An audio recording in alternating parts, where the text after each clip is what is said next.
آپ دیکھ رہے ہیں اردو پوائنٹ. میرا نام بلال عباسی ہے. اسلام آباد ہائی کورٹ کے باہر موجود ہوں. میاں نواز شریف صاحب 21 تاریخ بروز ہفتے کو پاکستان لینڈ کر رہے ہیں. 4 سال بعد وہ پاکستان آئیں گے. آج ان کو بڑا ریلیف ملا ہے اسلام آباد ہائی کورٹ سے 2 کیسز میں، العزیزیہ اسٹیل مل اور ایون فیڈ ریفرنس میں، جس میں وہ سزا یافتہ تھے. ان کو ریلیف مل گیا ہے. کوئی بھی ان کو گرفتار نہ کریں. اور اس کے علاوہ احتساب عدالت نے بھی توشہ خانہ کیس میں 24 تاریخ تک میاں نواز شریف صاحب کو ریلیف دے دیا ہے. نواز شریف صاحب کی ٹیم کا جو حصہ ہے لیگل ٹیم کا، اور صدر اسلام آباد ہائی کورٹ بار کے نوید ملک صاحب بہت بہت شکریہ. پہلے تو بتا دیجئے گا، بڑا جلد میاں صاحب کو ریلیف لے دیا سر آپ نے. جس طرح سزا ہوتی تھی تیزی سے، اسی طرح ریلیف بھی مل گیا سر نہیں، یہ ایک ویسے ہی ایک ہائپ کریٹ ہوئی ہے کہ شاید نواز شریف صاحب کو بہت جلدی کوئی ریلیف مل گیا. یہ ایک روٹین کی بات ہے. جو حفاظتی ضمانت ہوتی ہے وہ کوئی بھی شخص جو ہے دائر کر سکتا ہے اور عدالت سے ریکویسٹ کر سکتا ہے کہ میں اپنی متعلقہ عدالت میں سرنڈر کرنا چاہتا ہوں. اور وہ یہ نواز شریف کو تو پھر بھی 1 دن کا نوٹس کیا گیا. روٹین میں جو ہم دائر کرتے ہیں وہ اسی دن ہمیں ریلیف دے دیا جاتا ہے کہ ٹھیک ہے آپ متعلقہ کورٹ میں جا کے سرنڈر کریں، کیونکہ حفاظتی ضمانت کا میرٹ سے کوئی تعلق نہیں ہوتا. حفاظتی ضمانت کا تعلق صرف اس حد تک ہوتا ہے کہ جو متعلقہ عدالت ہے میں وہاں اپروچ کرنا چاہتا ہوں. تو میں نہیں سمجھتا ہوں کوئی ایکسٹرا آرڈنری ریلیف ہے. یہ ایک روٹین کا ریلیف ہے جو تمام افراد کو مل جاتا ہے، تمام پولیٹیکل پارٹیز کے سربراہان کو مل جاتا ہے. وہی ریلیف نواز شریف صاحب کو ملا ہے. پہلے تو بتا دیجئے گا احتساب عدالت میں کیا کارروائی ہوئی، اور کل اسلام آباد ہائی کورٹ نے کیا ریمارکس دیے، اور جسٹس میاں گل حسن اورنگزیب صاحب برہم بھی ہوئے نائب پروسیکیوٹر پر. سر آج کیا ہوا عدالت میں اسلام آباد ہائی کورٹ میں؟ نہیں، کل کا بھی وہ کوئی ایسے تو برہمی کا اظہار انہوں نے نہیں کیا، چونکہ انہوں نے جب نوٹس کیا تو انہوں نے کہا نیب کا کوئی موجود ہے، تو نیب کے پروسیکیوٹر موجود تھے.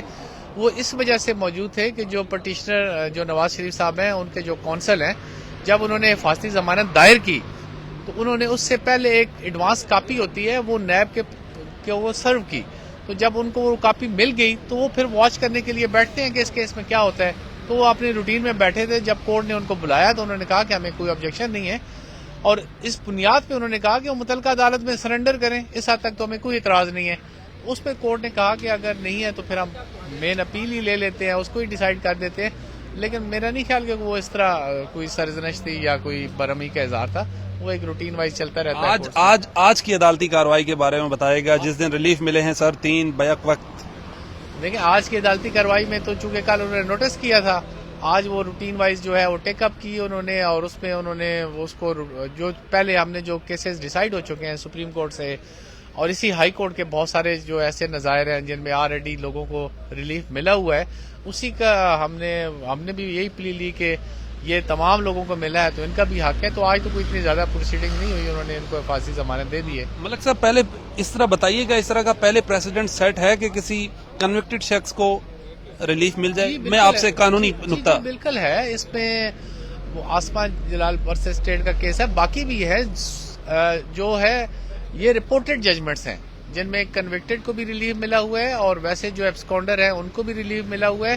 اس میں کوئی ایسا ایکسٹرا آرڈنری ریلیف نہیں ہے. چونکہ نواز شریف صاحب سیاسی لیڈر ہے تو ایک وہ کیا جاتا ہے کہ شاید ان کو کوئی ایکسٹرا آرڈنری ریلیف ملا، حالانکہ ایسی کوئی بات نہیں. میاں صاحب اب 24 کو احتساب عدالت پیش ہوں گے، اور ہائی کورٹ نے کب تک کی ڈیٹ دے رکھی ہے نواز شریف صاحب کو سرنڈر کرنے کے لیے؟ سر ہائی کورٹ نے کچھ دن دیے ہیں، وہ ایگزیکٹلی ابھی آرڈر آتا ہے تو دیکھ لیتے ہیں متعلقہ عدالت میں سرنڈر کرنے کے لیے. اور جو احتساب کورٹ ہے اس میں 24 تاریخ. آپ سمجھتے ہیں کہ ان فیوچر میاں نواز شریف صاحب کو ریلیف مل جائے گا؟ مزید جو مقدمات ہیں اور الیکشن لڑ سکیں گے وہ؟ آپ کا قانونی پوائنٹ آف ویو کیا ہے سر؟ آپ سینئر قانون دان ہیں. مقدمات کی نوعیت تو آپ بھی جانتے ہیں. جتنے بھی مقدمات تھے یہ سارے سیاسی نوعیت کے مقدمات تھے. ان کا کیا میرٹ ہے وہ آپ کو بھی پتا ہے، سب کو پتا ہے. اور میرا نہیں خیال کہ ان میں کوئی بھی کیس کوئی اتنا مضبوط ہے جس میں نواز شریف صاحب کو وہ سزا ہو سکے. جس طرح میاں نواز شریف صاحب کو سزا ہوئی تھی آج سے 5 سال قبل، پہلے جب وہ آئے تھے ایئرپورٹ سے ان کو گرفتار کر لیا تھا سیکیورٹی اداروں والوں نے، اب تو ایسا کچھ نہیں ہوگا نا سر؟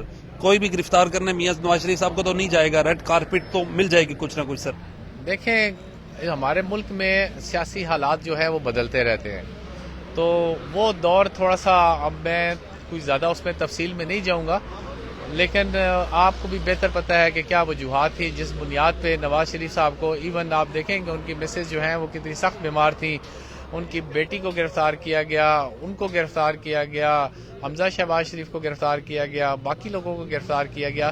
لیکن ایک بات آپ تسلیم کریں گے کہ اتنی ساری گرفتاریوں کے باوجود بھی، اتنے مقدمات کے باوجود بھی کبھی نواز شریف یا ان کی پارٹی کے جو دوسرے لیڈرز ہیں انہوں نے کبھی اداروں کے خلاف بات نہیں کی اس طریقے سے. کوئی ایک افراد یا دو افراد کے خلاف بات کی ہو تو الگ بات ہے، لیکن انہوں نے بحیثیت ادارہ کسی کے خلاف بات نہیں کی اور ان تمام مقدمات کا مقابلہ کیا. تو انشاءاللہ تعالیٰ اس کا صلہ ان کو ملے گا. سر 2018 میں میاں نواز شریف صاحب کو سزا ہوئی تھی، جس طرح آپ اس کا ذکر بھی کر رہے ہیں اور اس کی گواہ پوری پاکستان کی عوام ہے، انٹرنیشنل لیول پر بھی وہ گیا. اب جیسے عمران خان صاحب کو سزا ہو رہی ہے، کیا ڈیفرنٹ کمپیریزن کر سکتے ہیں آپ؟ جیسے 2018 میں میاں صاحب کو ہوئی اور 2023-24 میں عمران خان صاحب کو سزا ہو رہی ہے اور ممکنہ طور پر سائفر کیس میں ان کو سزا ہو سکتی ہے لانگ ٹرم کے لیے. سر میں یہ سمجھتا ہوں ہمارے ملک کی بدقسمتی ہے یہ جو سیاسی بنیاد کے مقدمات بنتے ہیں، چاہے کسی پہ بھی بنے. میں کسی بھی پارٹی کو فیور کیے بغیر کہوں گا کہ ان وجوہات پہ ہمارا ملک کہاں پہنچ چکا ہے. ہمیں ملک کی ترقی کے لیے سوچنا چاہیے. ہمیں چاہیے کہ مل جل کے سیاست کریں، اختلافات بھی کریں، لیکن ان اختلافات کو اس نہج تک نہ لے جائیں جس سے ملک کی سلامتی خطرے میں پڑ جائے. تو یہ بدقسمتی ہے، یہ طریقہ کار ختم ہونا چاہیے. اگر کوئی واقعی کسی کے خلاف کوئی جینوئن کیس ہے تو پروسیڈ ہونا چاہیے، اور اگر نہیں ہے تو ان مقدمات کو ختم ہونا چاہیے. بہت بہت شکریہ. صدر اسلام آباد ہائی کورٹ باہر نوید ملک صاحب میرے ساتھ موجود تھے، میاں نواز شریف صاحب کی لیگل ٹیم کا حصہ بھی ہیں. بڑی ڈیٹیل سے ہمیں انہوں نے بتایا، اور آپ کو پھر بتاتے چلیں کہ میاں نواز شریف صاحب کے لیے ریڈ کارپیٹ بچ چکی ہے. ان کو 3 ہی مقدمات میں بیک وقت 2 مقدمات میں جن میں وہ سزا یافتہ تھے، جی ہاں، العزیزیہ ریفرنس اور اس کے علاوہ ایون فیلڈ ریفرنس، دونوں میں سزا یافتہ تھے. اور اس کے علاوہ جو توشہ خانہ کیس تھا اس میں بھی میاں نواز شریف صاحب کو احتساب عدالت نے 24 تاریخ کو سرنڈر کرنے کے لیے کہہ رکھا ہے. اپنے میزبان بلال عباسی کو دیجیے اسلام آباد ہائی کورٹ کے باہر سے اجازت. اللہ نگہبان.